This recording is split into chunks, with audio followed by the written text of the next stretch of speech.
Coisa linda, meus queridos, estamos juntos aqui. Eu tenho aqui a presença linda do André, da Daniela, mais uma vez nessa manhã. Bom dia mais uma vez, né? Bom dia aos telespectadores. Estamos muito felizes de estar aqui. Glória a Deus, que bom. Ontem a gente esteve aqui falando do testemunho de vocês, um testemunho maravilhoso. Eu fiquei aqui, quando eu vi as fotos, né, da família ali, eu fiquei com a voz embargada, porque aquilo que Deus faz é bom, é perfeito e é agradável, né? Ele faz uma volta de 360 graus na nossa vida e não importa o tempo, o que ele fizer é perfeito. É verdade, né? é verdade. Então a gente vai falar um pouquinho aqui. O André, ele é bacharel em administração, né? Também é presidente de uma associação brasileira na área de telecomunicação, né? Então tem um know-how aí bem interessante, né? Uma pessoa transformada, uma pessoa restaurada em todas as áreas da sua vida.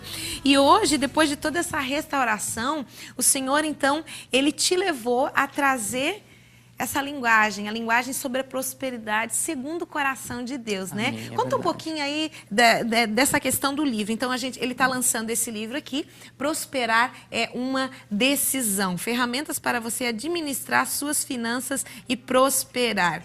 A gente estava aqui conversando, né? Porque esse é um assunto assim que rende manhãs e manhãs e manhãs de conversa, né? Mas fala um pouquinho da prosperidade para nós. Traz esse conceito, tudo aquilo que Deus já fez na tua vida e um pouquinho daquilo que está aqui dentro do livro, né? Primeiro, o que nós entendemos por prosperidade, né? Muita gente associa a questão prosperidade exclusivamente à questão financeira. É um grande erro. Na verdade, uma pequena parte da prosperidade se traduz em finanças. Sim. Mas é uma das áreas que Satanás age de uma maneira muito grande nas famílias e nas pessoas físicas e jurídicas, nas finanças. Então, trabalhar o tema prosperidade tem que incluir a parte financeira. Sim. Nós, como nós falamos ontem, né, nossa restauração ela foi completa. Quando Deus terminou esse processo de restauração, naquele momento, porque depois em outras áreas a gente vai sendo trabalhado e vamos ser trabalhados até o final. Até o dia dele voltar, né? Até o dia dele voltar, né?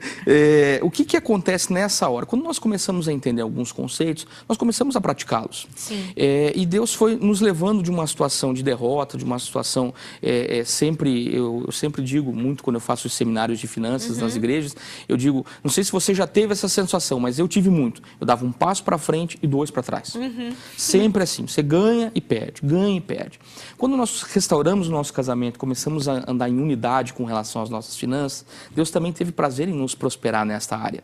Então, a gente entende que tudo o que acontece na nossa vida, ele passa por questões de prosperidade. Por exemplo, os nossos sonhos. Aquela pessoa que não sonha ou deixou Satanás enterrar os seus sonhos, ela vai ter dificuldade de lidar com prosperidade.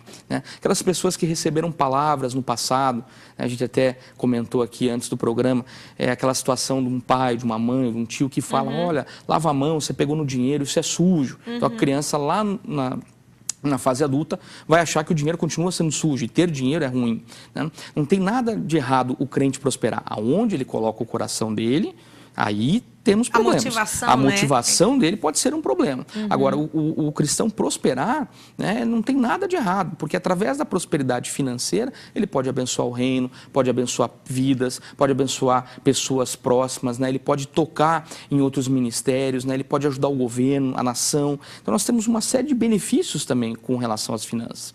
Agora, a prosperidade, muitas vezes, ela é tratada da forma errada. Né? Eu li muitos livros sobre o tema financeiro e o tema da prosperidade. E quando a gente linka essas duas coisas, nós encontramos conceitos deturpados, né? Conceitos de que você é capaz, que só depende de você. Né? Eu digo que só trabalha naquela questão, assim, eu vejo, leva para o conceito quase que da autoajuda, daquela, né, essa questão. E limita muito algo que é tão amplo, algo que Deus fez de uma forma tão ampla. Né? Todo reino, ele é próspero. Se nós olharmos os homens e as mulheres da Bíblia, eles são extremamente prósperos. A gente vê isso. E assim como o meu pastor diz, né, que ele crê na Bíblia até na capa, eu também digo, se deu certo para eles lá na Bíblia, também dá certo para nós. Quando a gente olha a história de José, uma história de superação e prosperidade. Né? Quando a gente olha a história de Neemias, superação e prosperidade.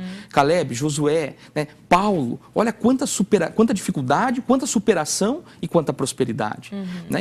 E a prosperidade, nesse caso, ela não se traduz só na questão material. Né? Nós temos dentro da Bíblia homens e mulheres extremamente ricos. A Maria de Betânia, por exemplo, quando ela vai honrar Jesus, o que ela faz? Era o mais caro, Era né? o mais caro. Os próprios apóstolos ficam ali, puxa, mas se ela vendesse, isso daria o valor de Judas, 300... né? Judas já disse assim, mas imagina, você vai fazer isso aí, né? Judas já estava com o conceito errado desde ali, né? Exatamente.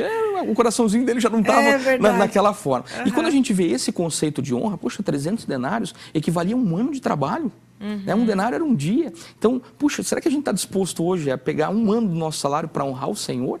Né? Para honrar uma pessoa que esteja falando no nome do Senhor, como era a ocasião? Né? Claro, se a gente for olhar toda a questão profética disso, ela estava preparando Jesus, né? Para aquele momento que a gente viria logo a seguir. Mas quando a gente olha para as nossas finanças, quando a gente entende o conceito e os benefícios do dízimo, quando nós entendemos, né, a correta utilização dos recursos que chegam na nossa mão, quando a gente olha para a parábola dos talentos e vê que há uma clara separação entre aquele que recebeu 5, aquele que recebeu 2, aquele que recebeu 1, de acordo com a sua capacidade, ou seja, se você estiver preparado, Deus vai poder te prosperar. Não somos nós que prosperamos. Deus é que dá a condição da gente prosperar e a condição da gente levar isso à frente. Né? Tanto na nossa família, quanto na criação dos nossos filhos, quanto efetivamente nas nossas finanças, mas assim como nós podemos prosperar no nosso trabalho, como nós devemos honrar os nossos patrões, como nós devemos pagar os nossos impostos, tudo isso faz parte do pacote. E quando você fala como está aqui, prosperar é uma decisão. É a decisão que, por exemplo, assim, vamos voltar lá no testemunho de vocês ontem. Foi a decisão de acreditar naquilo que não existia. Verdade. Entendeu? E por que prosperou? Por que hoje vocês se tornaram ferramentas e se tornaram provedores para as pessoas, entendeu? Porque uma mensagem dessa é libertadora. Você dizer, olha, Deus fez na minha vida, você lê o livro, eu já li, gente, está todo rabiscado aqui dentro, porque tem muita coisa interessante aqui. E então a decisão de entender o conceito segundo Deus, ela vai te fazer a viver na plenitude que Deus tem para a prosperidade, né? E eu vou usar uma frase que tem aqui, olha só. Sonhar exige posição. Sonhar exige uma tomada de decisão constante. Sonhar exige manutenção. As terras conquistadas precisam de cuidado e isso exige atitude. Fala disso pra gente. Hoje, se nós olharmos a atitude do cristão, muitas vezes tem muito cristão que anda na derrota.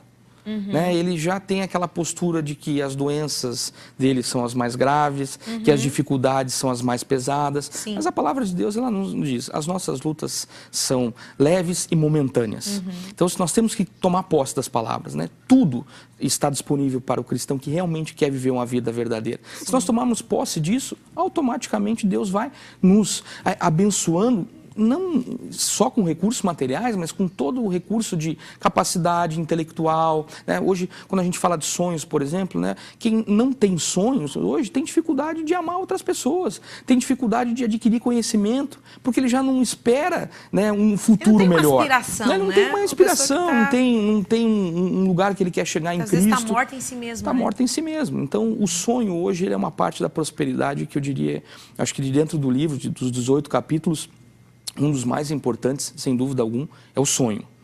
A prática de tudo isso, é assim como está também na palavra de Deus, onde fala, né, que nós devemos escutar as palavras, né, nós devemos praticá-las para que a gente possa edificar nossa casa sobre uma rocha. Então, tudo que vai combater, e o combate vem, as dificuldades acontecem, os juros aumentam, a inflação está aí, as dificuldades financeiras ocorrem, né, mas a nossa posição, a nossa atitude tem que estar em Cristo.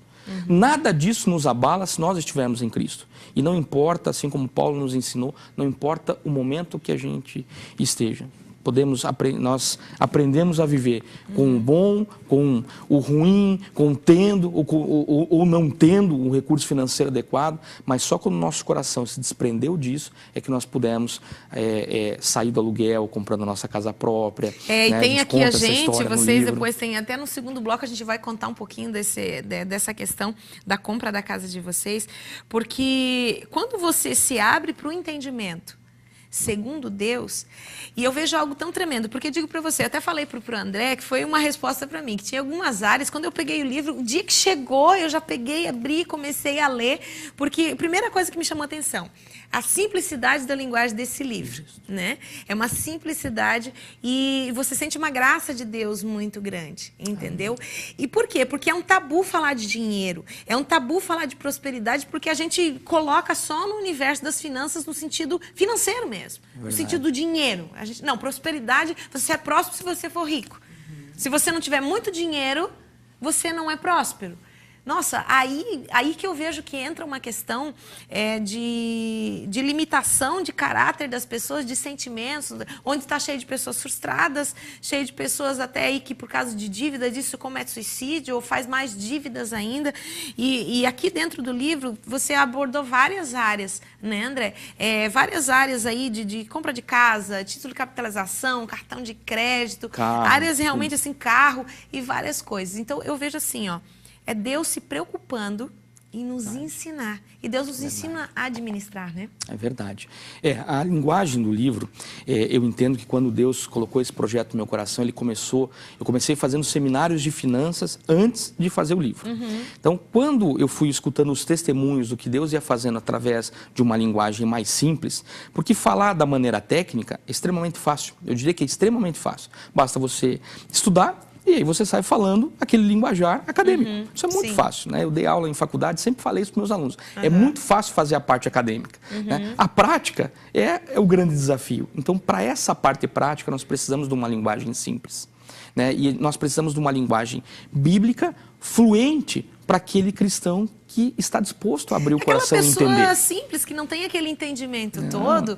O seu José, a dona Maria, entendeu? Que vende o seu pãozinho, que, né? Então são pessoas que precisam entender isso. Se a gente olhar hoje o tema financeiro, por que a linguagem simples? Se a gente olha para as estatísticas hoje, algumas pesquisas dizem que 89% das famílias brasileiras não tem mais como quitar suas dívidas. 89%. Né? As pessoas comprometem hoje, em 2005, comprometiam algo em torno de 11% ou 12% da sua renda com dívidas. Hoje é 53%. Então pense que metade do que as pessoas ganham, ela gasta com o serviço da dívida. Cartão de crédito, cheque especial, os empréstimos consignados, ela gasta com o serviço da dívida. 27,5% ela paga de imposto. Sobrou o que para viver?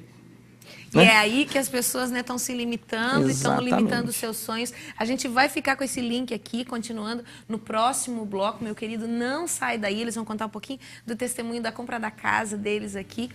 E Deus realmente, Ele tem cura para a sua vida, para o seu entendimento. Então a gente vai ficar com uma frase aí, a frase do dia de hoje é aqui do livro: prosperar é uma decisão. Não sai daí, a gente já volta.